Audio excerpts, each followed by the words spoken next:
जी हाँ दोस्तों, आज एक मैं ऐसे आईएएस ऑफिसर की हिस्ट्री बताने जा रहा हूँ ना, जो आपको टच करेगी मेरे दोस्त। आपका जो मन निराश हो जाता है ना मेहनत करने के बाद कि अब नहीं हो पाएगा, तो शायद यहाँ से आप मोटिवेट होंगे। जी हाँ, किसी भी एग्जाम को क्रैक करने के पीछे ना स्टूडेंट का जो संघर्ष होता है, जो स्ट्रगल होता है, जो त्याग होता है, वह किसी छाले से कम नहीं। एक गांव में दो भाई रहते थे जिनके पिताजी बहुत गरीब थे।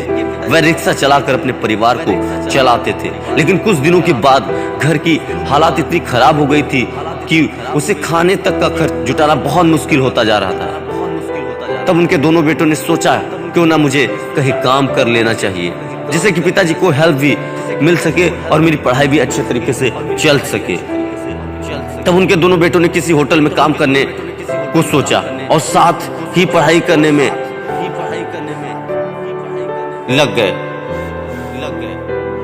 छोटा भाई बड़े भाई से कहता है कि भैया मैं तो पढ़ाई में उतना अच्छा नहीं हूं, लेकिन आप बहुत अच्छे हैं और मैं इस बात को अच्छी तरीके से जानता हूं कि काम के साथ पढ़ाई करना बहुत मुश्किल होता है। भैया आप सिर्फ पढ़ाई कीजिए, मैं इस होटल में काम करके आपके पढ़ाई का सारा खर्चा उठा लूंगा।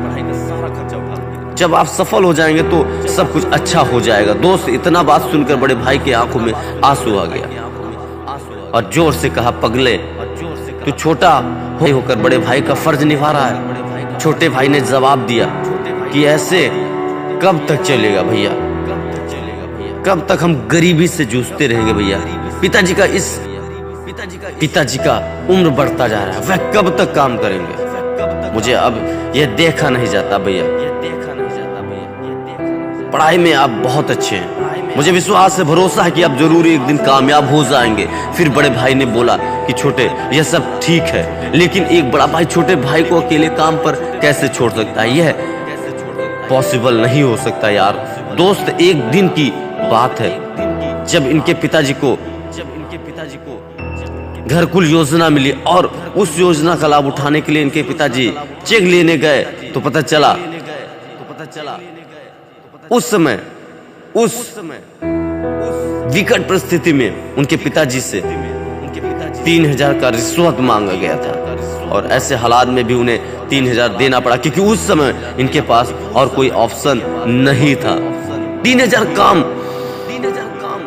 कम, कितना मेहनत, कितना खून पसीना बहाना पड़ता है, यह उनके बेटे अच्छी तरीके से समझ रहे थे और यही से उनके बेटे के अंदर एक आग पैदा हुआ। 1 जून जगह आंखों में सपने, एक जुनून आंखों में सपने, पहला कि मुझे एक अधिकारी बनना है। कौन? मुझे एक अधिकारी बनना है।